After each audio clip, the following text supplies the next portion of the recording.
Buenos días, compañeros. El tema que vengo a exponer el día de hoy se llama terapia antiinfecciosa de soporte, uso de antibióticos en el tratamiento de la periodontitis.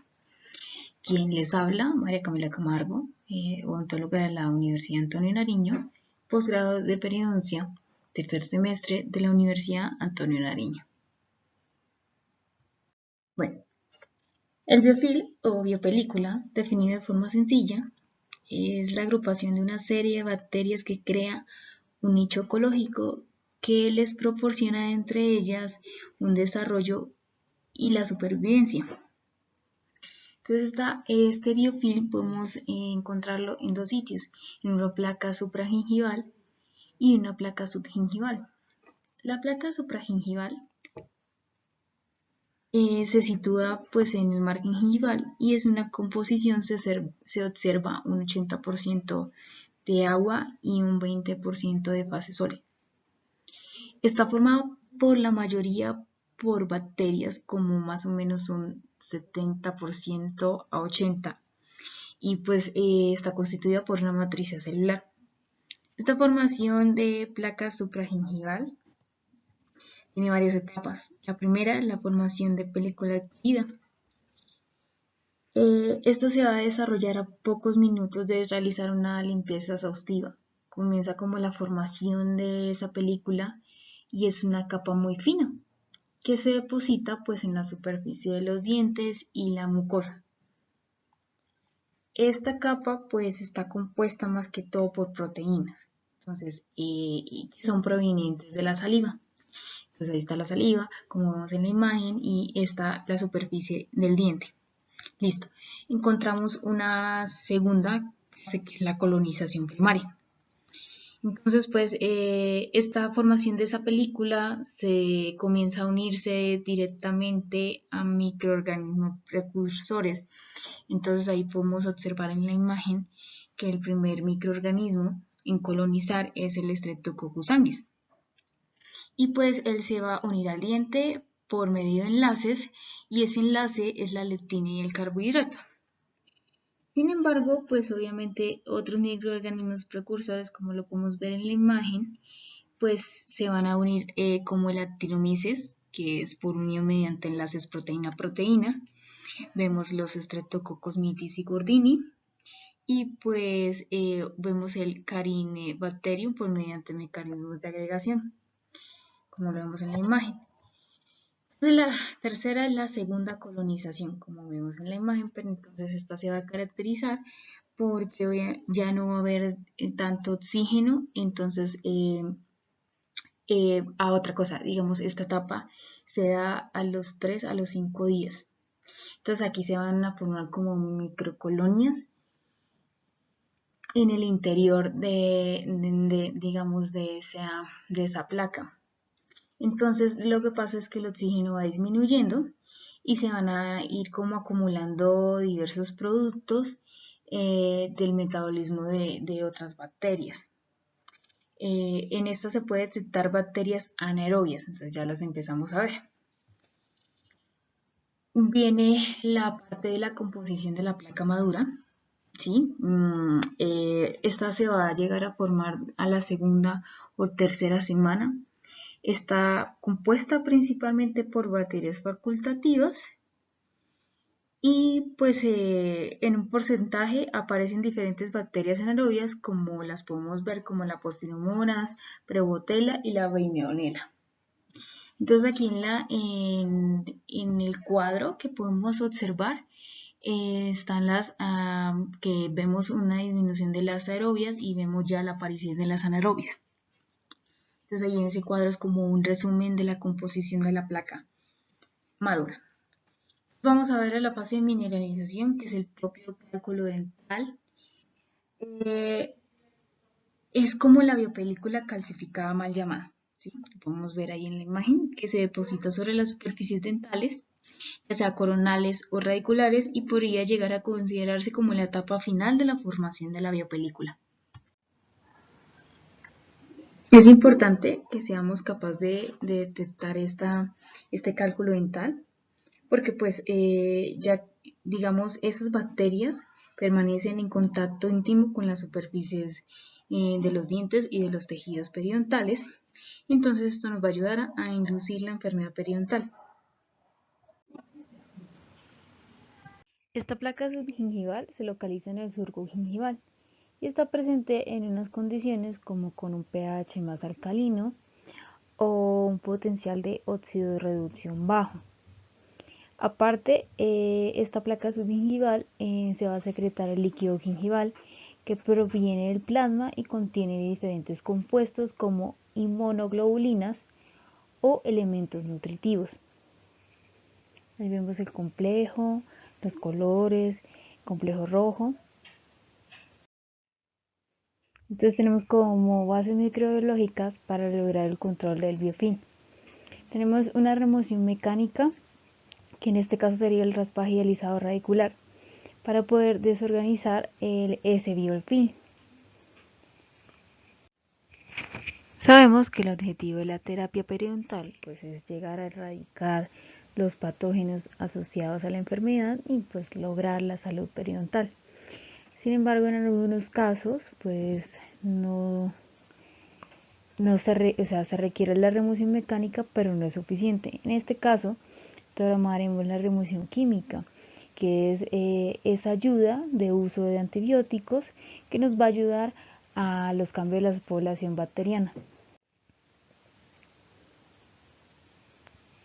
El objetivo, pues, tratar de reducir la enfermedad periodontal y reducir la profundidad de la bolsa. Y como objetivo de esa remoción química, pues es tratar de que ese componente químico llegue como una concentración mínima inhibitoria al nivel del fluido en el fondo de las bolsas, tejido conectivo y otras zonas de la cavidad bucal, como la mucosa masticatoria, que son lugares de difícil acceso. Por eso es necesario tener un conocimiento de este tipo de agentes o de coayudantes para pues poder tener como saber realmente cuáles son susceptibles, qué pasa si mandamos un medicamento que no es apto para esa persona. Lo que estaríamos haciendo sería crear una resistencia, por eso es muy importante tener el conocimiento. Entonces vamos a ver los antibióticos sistémicos versus los antibióticos locales.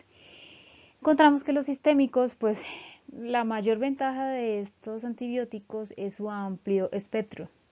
Sin embargo, pues al ser de amplio, pues podemos encontrar que puede llegar a tener efectos colaterales que necesita la colaboración del paciente, estárselo tomando en el tiempo indicado y no dejárselo de tomar porque crea resistencia y pues es un reservorio de bacterias. Ahora, ¿qué tiene mayor riesgo de provocar estos antibióticos sistémicos? Pues resistencia bacteriana y reacciones adversas. Y pues los locales, digamos, ellos obviamente se limitan a un solo sitio, entonces su eficacia es un poco más, como más rápida, pues eso es en un sitio reducido. Sin embargo, si solo tratamos un sitio, puede llegar a reinfectar en otros sitios no tratados. Entonces, en ese caso, pues tendríamos que mirar si lo mejor sería sistémicos. Entonces, pues lo mismo, menor riesgo de provocar resistencias bacterianas y reacciones adversas. Entonces encontramos los mecanismos de acción de los antibióticos. Los bactericidas que causan la muerte de la bacteria, como las penicilinas, cefalosporinas, quinolonas y nitronidazoles. Encontramos los bacteriostáticos, como los sulfamidas, clindamicina, macrólidos, tetraciclinas y cloramfenicol. También encontramos la clasificación según su mecanismo de acción. Entonces hay unos que van a afectar la síntesis de la pared celular, las penicilinas, cefalosporinas, monobactam, otros que son los síntesis de ácidos nucleicos, que van a afectar la ADN girasa, como las quinolonas, y ARN polimerasa. Hay unos que van a llegar a afectar 50S, la subunidad 50S, como los macrólidos y la clindamicina, y otros la subunidad 30S, que son las tetraciclinas y los aminoglucósidos. Entonces, el primer grupo que vamos a ver son las penicilinas. Estas, como ya lo habíamos dicho en el cuadro anterior, lo que va a hacer es la inhibición de la síntesis de la pared. Entonces, estas penicilinas, que es lo que más mandamos los odontólogos, no afecta a la agregativa Teratinomycetes comitans ni a la E. cornes. Entonces, pues para que entendamos que pues no siempre debemos mandar este tipo de amoxicilina, que es la que más se manda en las penicilinas, porque cuando vayamos a entender, pues ella se va a tener que utilizar con el ácido glavulánico, porque tiene un mayor efecto a lo que nosotros queremos. Sin embargo, esas penicilinas hay que tener cuidado porque pues puede estar afectando a los pacientes que sufren de trastornos pancreáticos, úlcera péptica y mononucleosis infecciosa. Entonces hay que tener en cuenta que hay una gran población que es alérgica a las penicilinas, entonces es importante que lo preguntemos. Ellos tienen unas ventajas y es que es resistente a las beta-lactamasas y que a veces ellas van a llegar ellas podrían llegar a codificar las purinas. Entonces, estas penicilinas realmente lo que van a llegar o que nos van a llegar a servir es inhibir el crecimiento de anaerobios facultativos, gram negativos y gram positivos. Tenemos como ejemplo el Streptococcus y el Actinomyces, excepto los Petostreptococcus. Encontramos entonces el grupo de las cefalosporinas. Entonces van a estar en la inhibición de la síntesis del ADN. Es bactericida, es uno también de los antibióticos más utilizados. La que más se utiliza es la cefalexina, entonces ellas son deficientes contra los anaerobios facultativos y anaerobios estrictos gram negativos. ¿Qué efectos van a tener estas cefalosporinas en las infecciones gram positivas? Entonces la que ya habíamos hablado es la cefalexina, que ella va a llegar a afectar a las gram negativas, anaerobios obligados, y ahí sí nos sirve, porque pues estaríamos hablando de la Porphyromonas gingivalis, la intermedia, el Fusobacterium y la B. porcitus.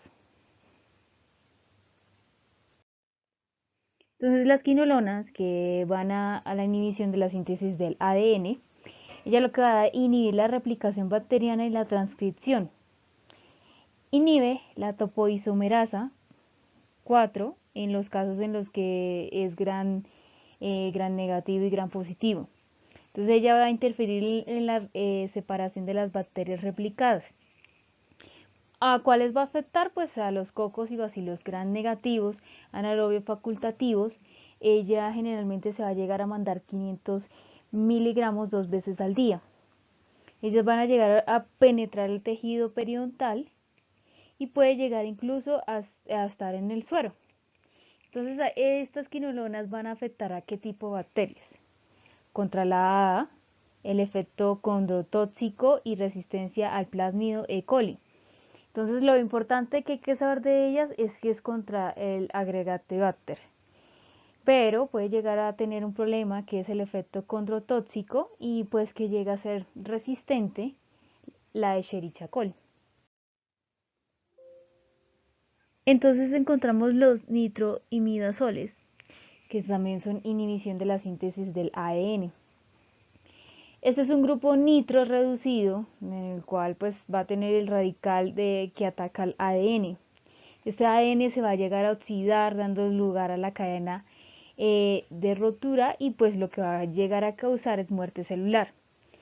El más utilizado es el metronidazol, que puede alcanzar fácilmente concentraciones antibacterianas efectivas en el tejido gingival y el fluido crevicular. Más que todo, pues encontramos metronidazol, ornidazol y tinidazol.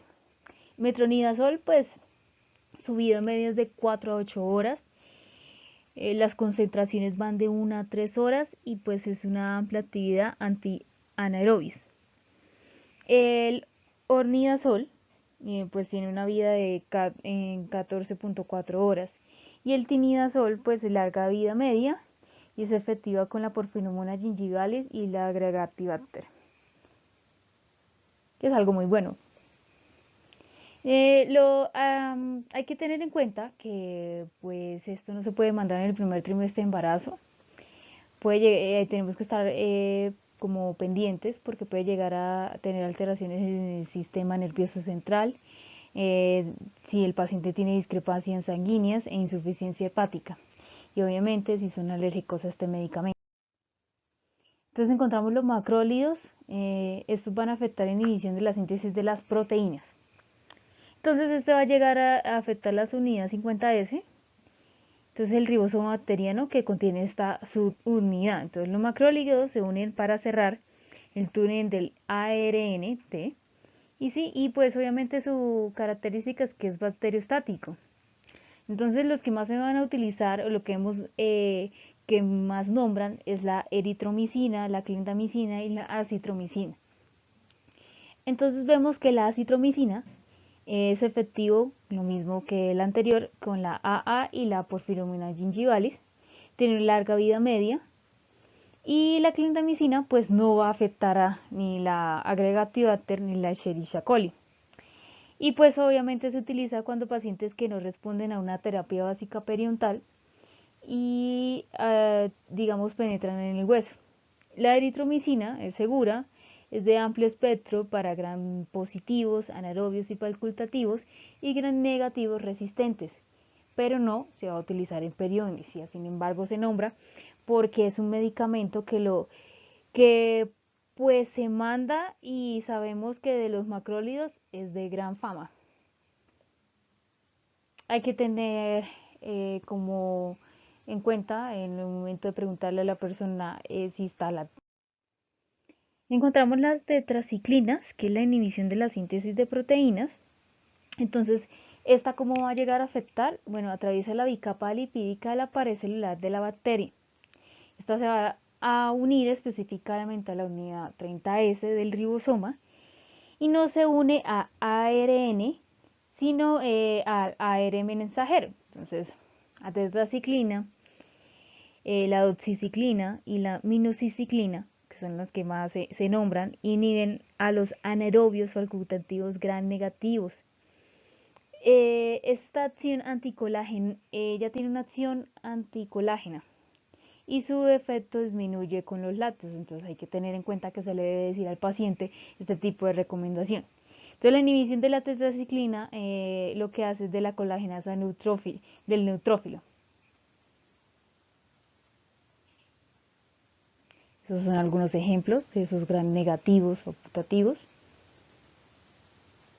Aquí está la dosis. El embarazo, hay que tener en cuenta si la persona está en embarazo, en lactancia y puede llegar a producir reacciones fotosensibles. Entonces, en este caso vemos que los que acabamos de nombrar, esos grupos de esos antibióticos, algunos se pueden llegar a combinar para hacer potente su capacidad. Entonces podemos encontrar que el metronidazol más la amoxicilina se va a utilizar en casos de periodontitis necrosante, periodontitis estadio 3 y 4, grado C. Encontramos que la del metronidazol más ciprofloxacina se va a utilizar en casos de periodontitis estadio 4, grado C. La amoxicilina más ácido gravulánico con pacientes con historia de enfermedad periodontal con recidiva. Entonces, sabemos que pues al combinarlos, una de las ventajas es su amplio espectro y pues obviamente que si se combinan tiene mayor potencia, entonces disminuimos la dosis. No las mandamos por aparte, sino que juntamos y la dosis se va a disminuir. Las desventajas pues obviamente pues son las reacciones antagonistas, reacciones bacterianas, resistencias bacterianas y aumentos pues de estas reacciones. Entonces, en nuestro primer artículo científico tenemos como título Respuesta microbiológica de la terapia periodontal y la predicción multivariable de sus resultados clínicos. Entonces tenemos como objetivo de este artículo pues analizar los resultados microbiológicos de las diferentes pruebas periodontales de la terapia complementada con antibióticos como amoxicilina y más metronidazol durante la primera etapa no quirúrgica o en la segunda fase quirúrgica para poder identificar el pronóstico o esas tasas de éxito en la terapia periodontal después de los 12 meses. Este es un ensayo clínico aleatorizado de 15 meses. Entonces, tenemos que escoger a 80 pacientes, en los cuales 41 hombres y 39 mujeres recibieron tratamiento periodontal. Entonces, al momento de recibir el tratamiento periodontal, pues se complementó con 375 miligramos de amoxicilina más 500 miligramos de metronidazol, tres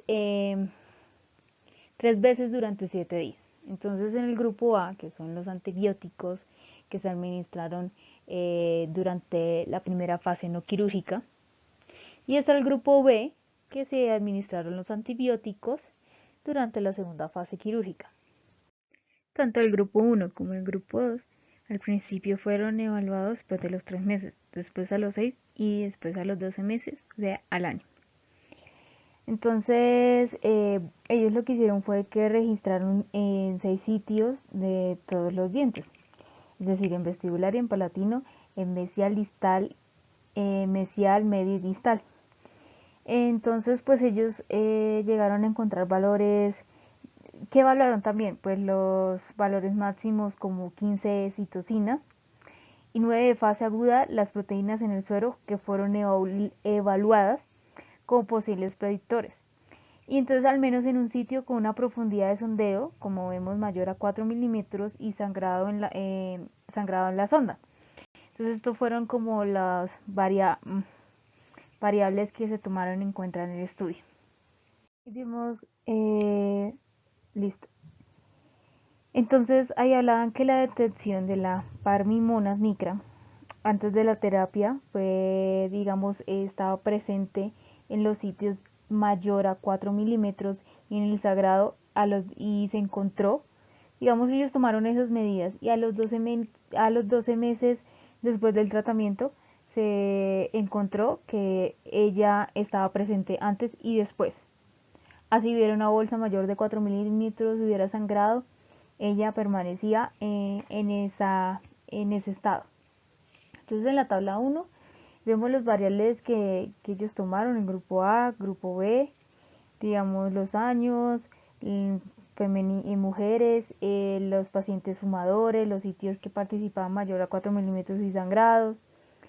Ahí miramos también la incidencia de las bacterias, todas las que se tomaron en cuenta. Y ahí vemos como la cantidad, ¿sí? Entonces aquí vemos que tanto en el grupo A o B, el mayor como la diferencia esa bacteria. Entonces aquí encontramos el segundo artículo. Entonces se me había olvidado. No se puede dar. Bueno, digamos el programa no me deja devolverme a la diapositiva. Pero entonces la conclusión del artículo anterior era que la amoxicilina más el metronidazol pues da unos efectos que mejoraban o complementaban esa terapia básica periodontal, no quirúrgica. Entonces pues nos da a entender que pues con esas ayudas de esos dos medicamentos juntos da buenos resultados en el momento de detener ese complejo rojo de esas bacterias. Sin embargo, pues como este estudio fue tomado a los 6 meses y a los 12 meses, se dieron cuenta que pues en la primera fase pues se redujo el reencuentro de esas bacterias un poco más rápido. Pues se dice que si se da los antibióticos durante la primera o la segunda fase, pues produce unos resultados muy buenos. Pues lo que habíamos hablado de la conclusión de la PM que se encontraba durante el tratamiento y después a los 12 meses. Y pues que esta terapia era muy buena al principio, pero que a los 12 meses, cuando ellos volvieron a evaluar, se dieron cuenta que las bolsas residuales y el sangrado seguían después del tratamiento. Es decir, está bien que nos ayuden como coayudantes, pero que no nos van a dar como un tratamiento después de un año. Los pacientes van a tener que seguir volviendo como una terapia de apoyo, porque pues los antibióticos son buenos, nos ayudan, pero no a larga duración después de un año. Entonces esas fueron las conclusiones de ese artículo. Entonces vamos al segundo artículo, que es pruebas, resultados microbiológicos en boca completa, planeado con o sin amoxicilina, con amoxicilina más metronidazol en la periodontitis crónica. Bueno, el propósito de este artículo pues era analizar, estudiar los perfiles microbiológicos de la amoxicilina, el metronidazol en las terapias para predecir el valor o los beneficios específicos de esta terapia complementaria.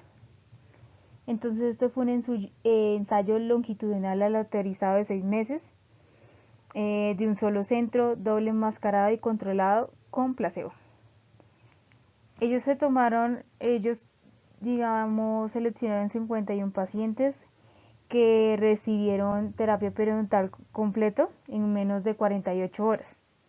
Entonces 25 sujetos recibieron metronidazol y amoxicilina, lo mismo 3 veces al día durante 7 días, mientras el otro grupo, que fueron 26 personas, fue el grupo de control. Las muestras fueron tomadas en los cuadrantes antes y a los 6 meses después del tratamiento. Sin embargo, en este estudio ellos concluyen o ellos aclaran que pues al principio a los pacientes se les hizo una terapia de boca completa en menos de 48 horas, pero a ellos se les olvidó, digamos, estudiar la correlación de que si eso de llegar a hacer la terapia en menos de 48 horas hubiera ayudado a encontrar este tipo de resultados. Pues, o sea, realmente no se correlacionó pues si eso nos iba a ayudar a los resultados, pero la conclusión fue que a la final pues se obtuvieron resultados clínicos muy buenos en el grupo de los antibióticos, independientemente de la presencia o ausencia de esos 6 patógenos, de los cuales quisieron estudiar pues la AA, el Fusobacterium, la Porphyromonas gingivales, la Treponema intermedia, la dentícula y la T. forsythia. Entonces, esos fueron los resultados del artículo.